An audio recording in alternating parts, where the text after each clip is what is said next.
donc là maintenant on a dessiné les yeux, vous êtes très bien débrouillé. Si. C'est la première fois que tu fais ça en plus. Ah ouais, c'est vraiment la première fois. Ok, alors vas-y, on va déjà montrer où vous en êtes du croquis. Tadam! C'est beau, hein? Donc là, il y a certains points qu'on va bien évidemment retoucher puisque parfois le visage est un peu trop large, un petit peu trop petit. C'est un peu ce que vous allez ressentir quand vous allez faire la première fois ce croquis. On va se dire, bah mince, il y a des choses qui ne vont pas. En fait, votre œil est naturellement habitué à voir des détails qui ne vont pas. Et c'est ce qui peut un peu choquer, un peu choquer quand on regarde un dessin. On se dit, bah tiens, le menton est trop bas, les cheveux sont trop hauts, etc. Et c'est ça qu'on va prendre l'habitude à force de dessiner, d'observer et de pouvoir corriger. Et Donc, voilà. montre aussi, enfin, demandez-lui peut-être, montre le tien. Tu vois. Ah oui. Et dis donc, toi, t'as pas montré ton dessin parce que je pense que tout le monde veut voir à quoi il ressemble. Alors, effectivement, moi je montre en même temps, donc on a les différentes étapes ici. J'ai essayé de faire au mieux tout en leur expliquant, mais. Tu te dédouanes là, quand même, Ouais, exactement, parce que c'est pas évident de dessiner tout en montrant, mais Mais en voilà. fait, t'as l'habitude de faire tout d'un coup et pas t'arrêter step by step. Exactement, maintenant à force de dessiner, et ça c'est quelque chose que vous avez sûrement rencontré aussi, c'est que quand vous allez en dessiner plein, avec l'habitude, vous allez sauter certaines étapes du croquis parce que vous allez naturellement avoir l'habitude de positionner correctement le nez, les yeux, etc. Et je vous avoue que le fait de reprendre ces étapes-là, pour moi, je me dis alors attends, il faut que je replace correctement chacune des étapes, c'est pour moi la difficulté. Mais c'est plus dur. C'est plus dur, voilà. Ouais, Mais c'est un exercice intéressant. exactement, pour moi aussi bien que pour vous, donc on y est tous gagnants. Donc maintenant qu'on a dessiné la partie supérieure, qu'on a dessiné les yeux, il faut dessiner la partie inférieure. Et là, petite astuce, on va dessiner un trait qui est en dessous. Il y a une petite distance entre le rond ici et la partie inférieure. Et on va faire deux petits traits comme ça qui sont légèrement incurvés. Qui sont le bas de l'œil ou qui vont juste nous servir à dessiner? Qui sont le bas de l'œil. Là, on est vraiment sur les détails du visage. Donc ces détails, on va les garder. Ouais. Donc avant, c'était la pupille. Exact. Et là, c'est le bas de l'œil. C'est en fait le bas de l'œil, ça va représenter les cils. Ah! Voilà, exactement. Ouais, faut pas se planter. Exactement. Et la largeur, du coup, pareil, on s'en fiche. À peu près ici. Tu as le trait qui est ici et tu vas le faire juste en dessous. Ok.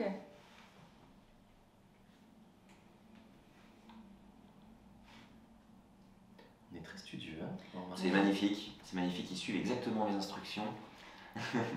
J'ai toujours eu tendance à appuyer dessus sur mes crayons, genre comme ça, et je peux plus gommer après. Exactement. Alors ça, c'est un réflexe qu'il faudra avoir. On peut avoir au départ un coup de crayon assez léger pour le croquis. Et après, on peut appuyer qu'on est certain du détail. Mais qu'est-ce que tu conseilles quand c'est dans mon cas, là, où moi, même là au début tu nous as dit faites léger, je vois que Corentin il a réussi, mais moi pour gommer ça va être compliqué je pense. Peut-être utiliser deux crayons différents. On peut avoir deux crayons différents. Donc il y a le HB qui est la mine classique qui permet de faire des coups de crayon assez légers qui peuvent s'effacer facilement. Et puis après on peut avoir des crayons plus gras où si on fait un trait ça va être très sombre. Par contre si vous essayez de gommer, et bien là ça va s'étaler sur la feuille comme avec du gris, ça va être très très moche. Aïe. Donc il faut être certain de son coup de crayon lorsqu'on utilise un crayon plus gras. Si jamais vous voyez que le crayon que vous utilisez fait des traces constamment, essayez de changer de crayon. Testez par vous-même les différents types de crayons qui existent et trouvez celui qui vous convient, tout simplement. C'est définitif pour toi. Voilà. Non, c'est pas définitif, mais même avec du HB qui est le standard du crayon qu'on peut trouver n'importe où, qu'on utilise à l'école, si on force un petit peu trop, finalement, la feuille, ça fait une empreinte dans la feuille, et même si on gomme, il y aura quand même une trace. Voilà, Et ça le fera trait. joli. Ouais, exactement. Donc il faut s'exercer à dessiner de manière très légère, et c'est comme ça qu'on arrivera à faire des croquis qui soient faciles à effacer. Merci de ce conseil, monsieur. Je t'en prie.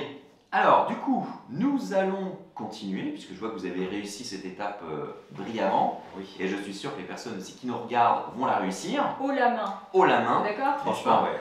Parfait. Donc maintenant, on va mettre le nez. Alors, Vas-y. comment tu dessines les nez, toi, généralement? Une petite barre et un petit retour pour faire l'angle. Alors, c'est presque ça. On a de la chance, dans les mangas, le nez est quasiment pas dessiné. Ça fait une petite virgule, très léger, et le seul point, c'est qu'il faut placer le nez correctement. Et comme il est pas long, tu le mets plus haut? Alors non, justement, on va essayer de le mettre, là on a les yeux, on peut s'imaginer un petit triangle ici invisible, Et le nez, on va faire quelque chose comme ça. On va faire quelque chose de très simple. Juste ça. Juste ça, on va juste faire ça. Ah, j'avais très peur de cette Moi étape aussi. du nez, finalement. Ok, on dirait une mouette sur le côté. Voilà, donc ça je garderai ce conseil, La mouette? Ouais, la mouette, c'est très très bien. Très bien. La mouette est positionnée au milieu du visage. Alors n'essayez pas de reproduire une mouette avec une photo d'une mouette, ça ferait très étrange. Non, non, la mouette, comme les enfants, tu sais, le... Ouais, Un petit exactement. V. Et un petit V, exactement. Donc là, on va garder ça, d'accord? Ensuite, on va voir que pour positionner la bouche, avant de la dessiner, on va peut-être modifier le menton. C'est à ce moment-là qu'on s'aperçoit si le menton est trop bas et si on doit remonter un peu le menton. Oui, là, par exemple, il est vraiment bas. Là, il est un petit peu bas, donc on aura tendance, parce que la bouche va finalement être à peu près ici.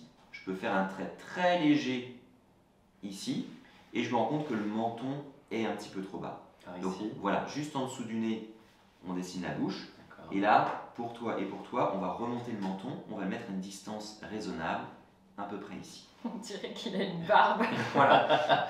Alors effectivement, si jamais vous voyez qu'en cours de route, le visage est trop long, il y en a qui trichent, effectivement, ils rajoutent une barbe en se disant mon personnage aura une barbe.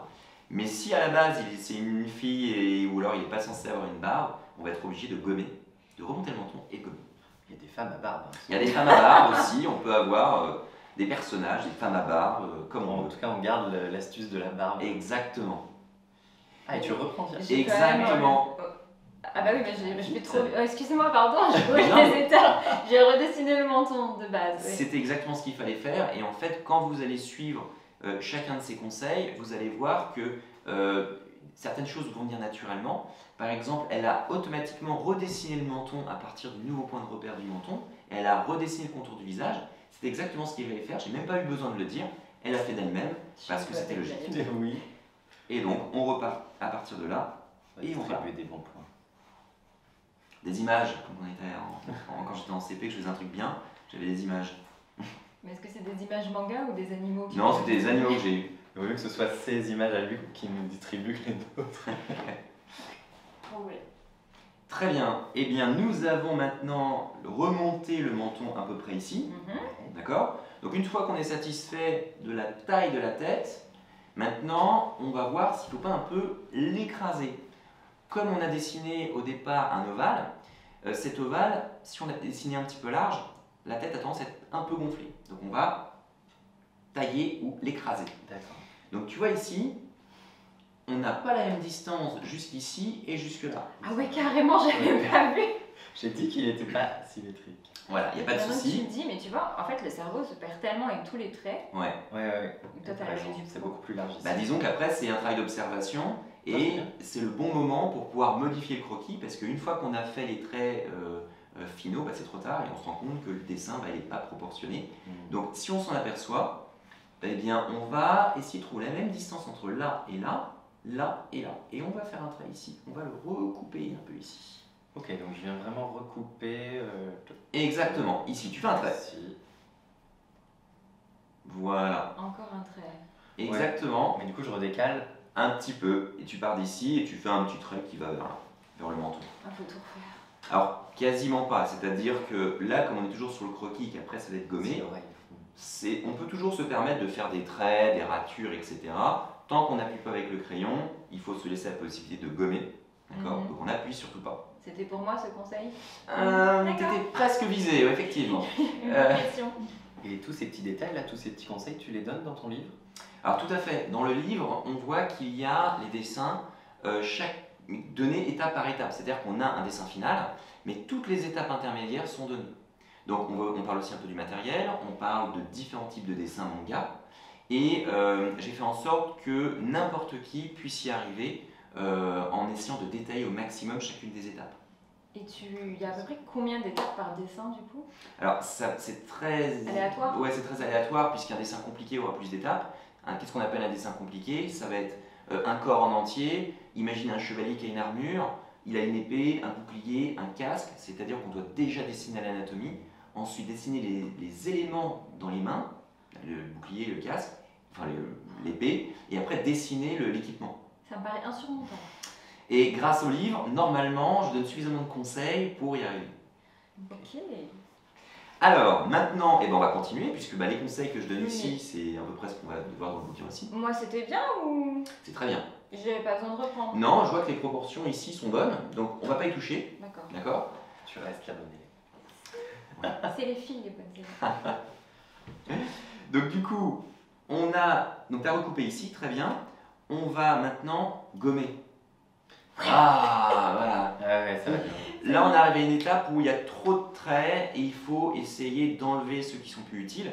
Donc par exemple, on a soulevé le menton est remonté. Donc on a l'ancien menton qui est toujours là. Et là, je te laisse gommer. J'ai tellement hâte de cette étape. Voilà. Donc j'enlève le deuxième menton. Exactement. Alors dans cette étape où on Ouais. gomme, Le double menton, c'est... faites C'est un attention peu de. de charme. Bah oui, alors, faites attention de ne pas gommer les traits qui sont corrects. Ah, Voilà. Tu peux gommer ta double oreille. Double oreille, on gomme. double. Tout ce qui est inutile, on gomme.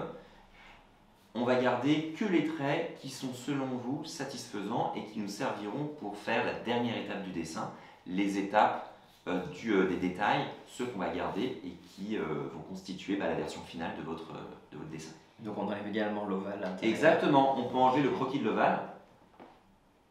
Et c'est à ce moment-là qu'on s'aperçoit si oui ou non on a trop appuyé sur le crayon. Pour le moment, ça se passe bien. Ça se passe bien, parfait. Et ça, dans le livre, elle t'explique ce qu'on doit gommer à quel moment? Oui, parce qu'en fait, dans le livre, chacune des étapes est démontrée avec des traits de construction exactement comme ceux qu'on a vus au tout début. Les axes de symétrie, ils sont expliqués aussi. Et au bout d'un moment, on voit que ces traits disparaissent. D'accord, mais tu dis pas il faut gommer. C'est-à-dire qu'on le sait pas. Oui, si tu le dis. Alors on le voit, moi, ce que j'ai aimé dans la création de ce livre, c'est que c'est très visuel. Ça sert à rien d'expliquer quelque chose pendant 3 heures, il faut le montrer. Oui. Et c'est en observant, le dessin c'est un travail d'observation, qu'on apprend. Et puis après, le reste, c'est de la pratique. Il faut dessiner, dessiner, dessiner énormément pour pouvoir continuer à monter en niveau. Combien d'heures par jour? Alors, si on n'a pas beaucoup de temps, moi je conseille toujours à mes élèves de faire minimum 10 minutes. Si jamais ils n'ont pas le temps, qu'ils sont très occupés, rien ne vous empêche d'avoir un petit carnet de croquis. D'ailleurs, dans le pack Manga Addict qui est présenté dans le livre aussi, il est fourni avec un petit carnet de croquis. Et ce carnet de croquis vous donne, là on a par exemple 32 feuilles, rien ne vous empêche de remplir une petite feuille tous les jours, même si vous dessinez que 10 minutes, vous verrez que 10 minutes plus 10 minutes plus 10 minutes, à la fin de l'année, ça vous fait plein d'heures de dessin et votre style de dessin aura largement augmenté. Mais c'est un peu le défi 30 jours. On peut faire ça, Ouais. effectivement. Donc du coup, voilà, là on a le dessin qui est C'est beau. quasiment gommé. C'est mieux. Alors moi ce que je propose, c'est pendant que tu gommes, on montre son dessin. Je peux me permettre de montrer ton dessin? Oui, vas-y, bien sûr. Ok. Donc, voici le croquis qu'il a dessiné. Il a gommé les traits de construction et là, il ne reste que les traits principaux qui vont nous servir après pour dessiner les détails. Donc, on a les yeux, on a le contour du visage, on a le nez et on a un petit trait pour la bouche. Maintenant qu'ils sont placés, qui sont relativement proportionnés, encore une fois, on ne cherche pas à faire quelque chose de parfait, mais là, on a suffisamment d'éléments pour continuer et aller jusqu'à la fin du croquis en rajoutant tous les détails qui manquent. Je crois qu'elle a un peu appuyé sur son crayon. Ah, et Je c'est vois là qu'elle qu'on voit. force sur la gomme. Il se moque. En fait, il y a rien Oh, non, qui non. s'efface. Vraiment, c'est le conseil que je vous donne. S'il y en a un que je peux vous donner, c'est n'appuyez pas. Voilà, donc c'est un conseil que je ne donne jamais assez. Il faut rester très léger. Alors, c'est pas grave. Si jamais ça se gomme pas, on va continuer à faire les différents détails qui manquent. Et après, on pourra appuyer un peu plus pour faire ressortir les traits. Non, ça marche pas. Voilà. Donc là, si on continue, on va massacrer la feuille. Je peux faire un trou dans la feuille. Mais Exact. là, j'ai rien gommé, je vois. Alors, Vas-y, petite toi, technique. quoi. Ça n'efface. Ah oui, alors. Ouais, bah oui, en même temps, je suis pas bien équipée, c'est ça. Voilà, en fait, ça c'est un crayon noir. Ah. C'est un crayon de couleur noire. Donc ça s'efface très difficilement. Je suis super déçue. Ouais, mais c'est pas grave, on va pouvoir finaliser le dessin. Et de toute manière, quand on dessine du manga, une fois qu'on a dessiné le crayon, normalement, on fait ce qu'on appelle l'ancrage. C'est-à-dire qu'on va prendre un stylo noir et on va refaire tous les traits au noir. Et on le fait soit avec une feuille calque qu'on met par-dessus. Ah bon? Exactement. Ça, on a le dessin, on a le croquis, et on peut mettre une feuille calque, et on ne fait que les traits au Mais stylo après, noir. ton dessin il est sur une feuille calque du coup après. Après, on peut Et après tu redécalques. non, on peut Non. généralement, on le met dans un scanner, et on le finalise sur l'ordinateur. Ah. Tu numérises. Et donc, on aura des traits noirs qui seront propres. Alors ça, c'est ceux qui veulent passer sur ordinateur. Si jamais vous voulez rester sur du croquis simple, on peut construire une feuille calque, ou alors une feuille blanche comme ceci. Les feuilles blanches ont suffisamment de transparence pour qu'on puisse les superposer. Ou alors on peut utiliser, vous mettez l'astuce, c'est que vous pouvez mettre la feuille sur une vitre, vous mettez la feuille blanche par-dessus et vous verrez que comme le soleil va taper sur la vitre, vous aurez votre croquis en transparence et vous pourrez dessiner les contours. Donc il y a différentes techniques, plus simples ou plus complexes et plus techniques si vous passez par du numérique, mais au final on aura un dessin ancré, très propre, et le croquis, on ne l'utilisera pas pour faire l'ancrage. Sinon on aura l'ancrage et le dessin qui sera derrière. Ok. Sinon, tu mets un jabot. Un jabot. Le manga d'époque. C'est ça. Toc. Mais non, je trouve des solutions. D'accord. On va continuer, maintenant on va s'attaquer à un élément qui va être très important, ça va être les yeux. Ok, je peux récupérer mon crayon. Vas-y, je t'en prie, tu peux le Merci. garder, pas de Même problème. s'il n'est pas top, j'en ai besoin. Pour Parce cet que exercice. nos yeux sont pas terminés. Et les yeux sont pas terminés, il manque la pupille.